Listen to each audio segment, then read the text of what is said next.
The flames reflected in Rachel's eyes as she pressed the cold barrel of her father's rifle against her temple, the acrid smoke of everything she'd ever loved still rising around her.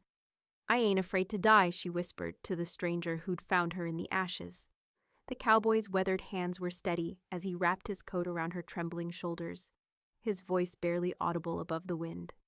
"Not today." The morning sun painted the Colorado sky the color of old blood, and 17-year-old Rachel Collins sat in what used to be her front yard. Well, calling it a yard was generous now, more like a graveyard of charred fence posts and ash-covered dreams. Her father's Winchester rifle lay across her knees, cold as the dawn air. The weight of it felt different than it had yesterday morning when she'd grabbed it from the rack, thinking she might need to defend her family's ranch. Yesterday, when she still had a family. Yesterday, when the Collins ranch still existed. The silence was the worst part. No cattle lowing in the distance. No chickens clucking near the barn that wasn't there anymore. Even the wind seemed afraid to make noise as it stirred the ashes of everything she'd ever known. Just the occasional crack and pop of wood still cooling from last night's flames. Rachel's hands shook as she traced the rifle's worn stock. Her father had carved his initials there when he was younger than she was now. Thomas Collins, 1847. The man who'd built this ranch from nothing but stubborn will and calloused hands. The man who'd died trying to protect it from railroad men with torches and grins. She'd watched it happen from the root cellar where her mother had shoved her. "Stay down, Rachel, no matter what you hear." Those were the last words Martha Collins ever spoke to her daughter, the last words before the screaming started. The railroad wanted their land for the new line coming through. They'd made offers, threats, promises. Her father had turned them all down with the kind of politeness that wasn't polite at all. "This land's not for sale, gentlemen. Not today, not tomorrow, not ever." Turns out not ever lasted about 3 months. Rachel lifted the rifle barrel toward her temple, feeling the metals bite against her skin. The weight of it, the finality of it, felt almost comforting. Like her father's arms when she was small and afraid of thunderstorms. Funny how fear changed shape as you got older. Now she was afraid of living, not dying. "I ain't afraid to die," she whispered to the morning air, to the ghosts of her parents, to nobody at all. That's when the stranger appeared over the eastern ridge like some figure from a fever dream. A man on horseback, leading his mount slow and careful down the slope. He moved like someone who understood that rushing toward tragedy never helped anyone. The rider was tall in that lean way that suggested hard living and harder choices. His coat was the color of old leather, his hat pulled low, against the sun. When he got close enough for Rachel to see his face, she noticed his eyes first. Gray as storm clouds and twice as troubled.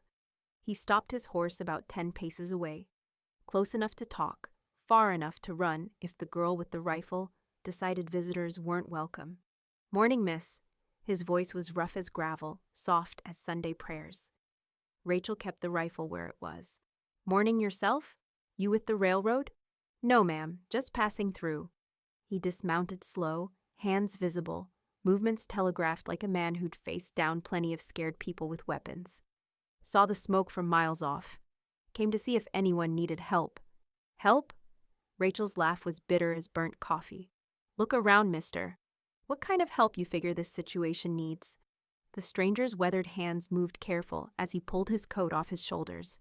Before Rachel could object, he'd wrapped it around her, the wool still warm from his body heat. His voice was barely audible above the wind when he spoke. "Not today." But something in those 2 words made Rachel wonder if maybe, just maybe, tomorrow might be different. The next 3 days passed like a fever dream, wrapped in barbed wire. Rachel found herself watching this stranger, Wyatt, he'd finally said his name was, move around her destroyed home like he belonged there. Which was strange, considering she'd barely spoken 10 words to him since that first morning. He worked without asking permission, started clearing debris from where the barn used to stand, built a small fire for cooking, even fashioned a lean-to shelter against the wind. Made himself useful in that quiet way some men had, like his hands knew what needed doing before his brain caught up. Rachel spent most of those first days sitting on the same ash-covered stump, watching him work. The rifle stayed close, but not pressed to her temple anymore. Small victories, she supposed. You got family somewhere? Wyatt asked on the third evening, poking at their shared fire with a charred stick. First real question he'd asked since arriving. Had family, Rachel's voice came out rusty. Right here. Wyatt nodded like he understood. Railroad men do this? Rachel's hands clenched. Saw them riding away, laughing like they'd just finished Sunday dinner instead of... She couldn't finish. Some words were too heavy to lift. They came to my place 2 years back, Wyatt said, his voice careful. Down in New Mexico. Made their offer, then made their point. Rachel looked up sharp. Your place? Was my place. Had a small spread with my wife, Sarah. Nothing fancy, but it was ours. He stabbed the fire harder than necessary. Railroad wanted the water rights. Sarah said we should fight. I said we should take their money and start over somewhere else. The fire crackled between them. Rachel waited. Turns out fighting don't always work. Neither does running. Wyatt's face looked carved from stone in the firelight. They burned us out anyway. Sarah got caught in the house when the roof came down. Well, that explained the haunted look in his gray eyes. Made Rachel wonder why he'd stopped here instead of just riding past like any sensible person would. Stopping at her burned-out ranch was like poking at an old wound. So why'd you stay? She asked. Wyatt was quiet for so long, Rachel thought he wouldn't answer. Because running away from one fire don't mean much if you can't stop running from all of them. The next morning brought visitors, 3 men on horseback, dressed too nice for ranch work. Rachel recognized the one in front, James Cordell, the railroad's local enforcer. Man had a face like a shovel and twice the personality. Miss Collins. Cordell tipped his hat like they were meeting at church social instead of in the ashes of her family home. Heard about your recent troubles. Terrible tragedy. Rachel stood up slow, the Winchester in her hands. Wyatt appeared from behind the lean-to, his own rifle casual but ready.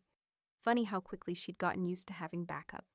Mr. Cordell, Rachel kept her voice level. Come to admire your handiwork. Cordell's smile never wavered. Now, Miss Collins, that's a serious accusation. We had nothing to do with this unfortunate accident. Accident? Rachel tasted the word like spoiled milk.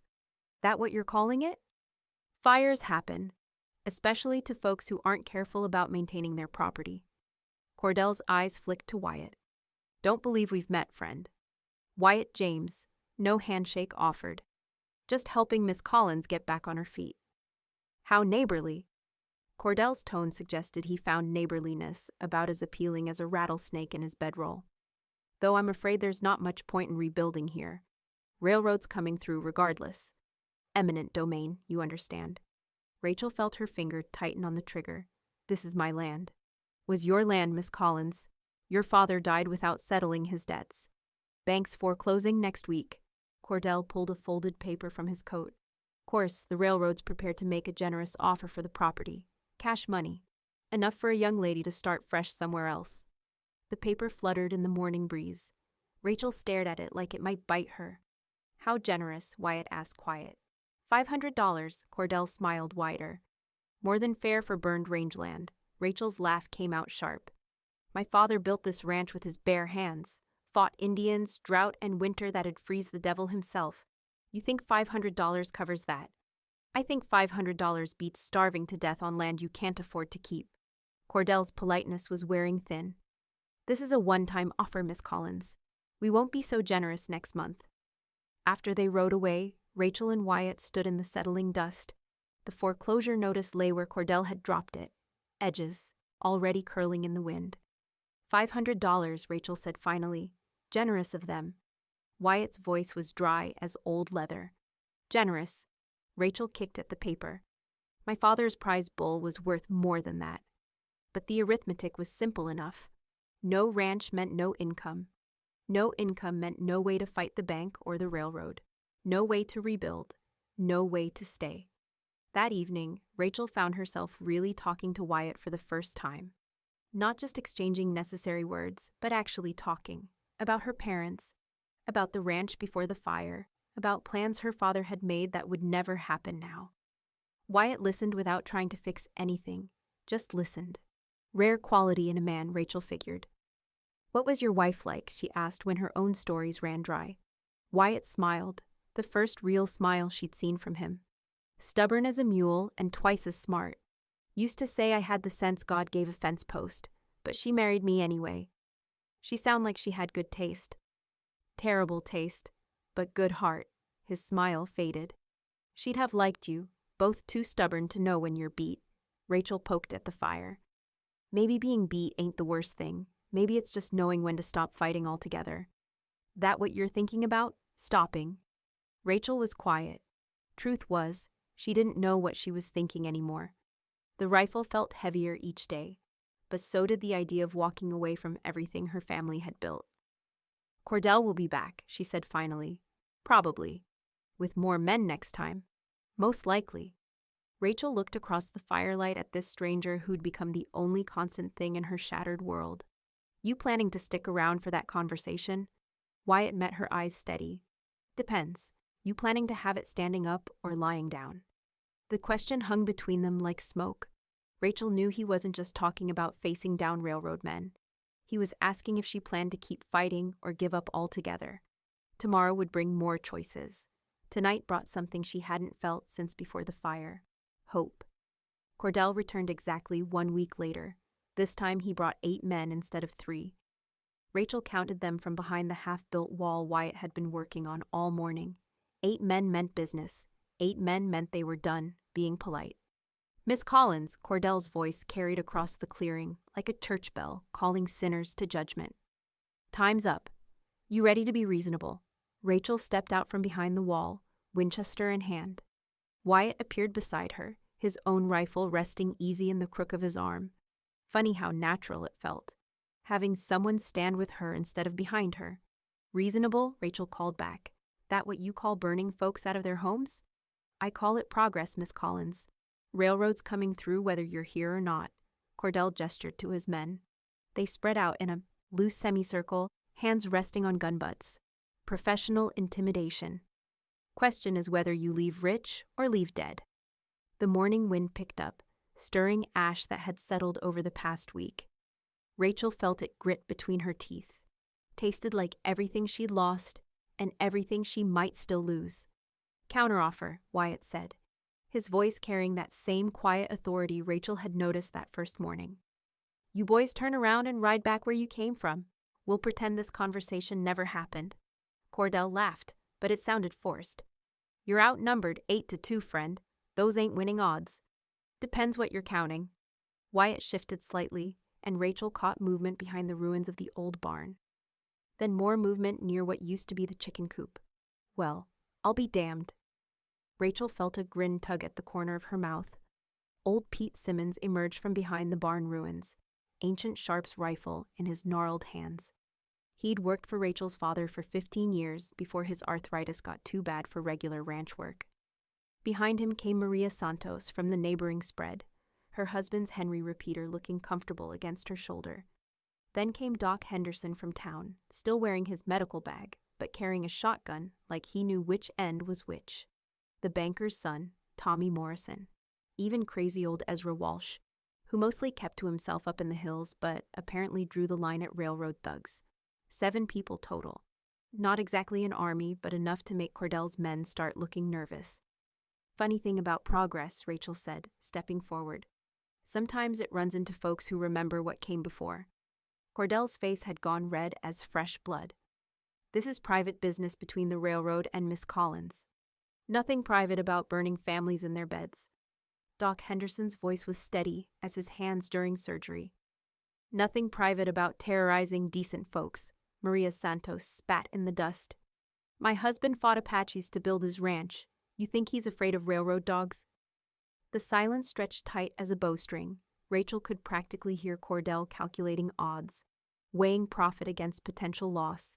8 railroad men against 7 defenders wasn't terrible odds. But 8 railroad men against 7 defenders who knew the terrain, who had nowhere to run, who'd already lost everything they could afford to lose? That was different arithmetic entirely. This ain't over, Cordell said finally. Yes, it is. Rachel's voice was quiet but carried like thunder. Fire taught me something, Mr. Cordell. When everything burns down, you get to see what's really important, what's worth rebuilding, what's worth fighting for. She gestured to the people standing with her. These folks, they're what's worth fighting for. This land, It's worth fighting for. Your railroad can find another route. Cordell wheeled his horse around. Legal papers say otherwise. Let's see what a jury thinks about your legal papers. Doc Henderson patted his medical bag. Funny how many folks in town remember getting burned by railroad promises. After they rode away, the little group of defenders gradually dispersed. Promises to return if needed. Offers of help rebuilding. The kind of community support Rachel hadn't realized existed until she needed it most. As the sun set, Rachel and Wyatt stood looking at the foundation of what would be their new barn. Tomorrow would bring more work, more challenges. But tonight brought something better than hope. Tonight brought the certainty that some things were worth the fight. 3 months later, I found myself standing in the exact spot where I'd once pressed that rifle barrel to my temple. But instead of ashes under my feet, there were wood shavings from the new barn Wyatt had finished yesterday. The Winchester leaned against my workbench now, not a weapon of despair, but a tool for protecting what we'd built. Amazing how the same piece of metal could mean completely different things depending on who was holding it and why. "Rachel," Wyatt called from the corral where he was breaking in a new horse. "Pete's here with those cattle we talked about." I watched old Pete's wagon roll up the rebuilt drive, 20 head of good breeding stock trailing behind. Payment for the doctoring I'd been doing around the valley. Turns out watching Doc Henderson patch up half the county had taught me more than I realized. The railroad never came back after that morning standoff. Word was their investors got nervous when 3 newspapers picked up the story. Something about armed citizens defending their homes against corporate thugs. Didn't photograph well for company brochures. Cordell got transferred to some godforsaken stretch of desert in Arizona. Tommy Morrison heard it from his father at the bank. Justice wasn't always swift, but sometimes it had a sense of humor. Maria Santos rode up as we were getting the cattle settled. "My husband wants to know if you and Wyatt are planning to make this arrangement official." I felt heat creep up my neck. "What arrangement? Don't play dumb, girl. Half the county's taking bets on when he'll ask, and when you'll stop being too stubborn to say yes." Truth was, we hadn't talked about it directly. But Wyatt had started saying our ranch instead of your ranch. Started making plans that stretched years into the future. Small things that meant everything. That evening, as we sat by our fire in front of our rebuilt house, Wyatt cleared his throat. "Been thinking." "Dangerous habit," he smiled. "Been thinking this place needs a new name. Collins Ranch died with your parents. What we built here, it's something different." I considered this. He was right. This wasn't my father's ranch anymore. It was something we'd created together from ashes and stubbornness. "What did you have in mind?" "Phoenix Ranch, rising, from the fire and all that." I looked around at everything we'd built, everything we'd saved, everyone who'd stood with us. Phoenix Ranch it is. Some stories end with riding into sunsets. Ours ended with planting roots deep enough that no fire could burn them out again.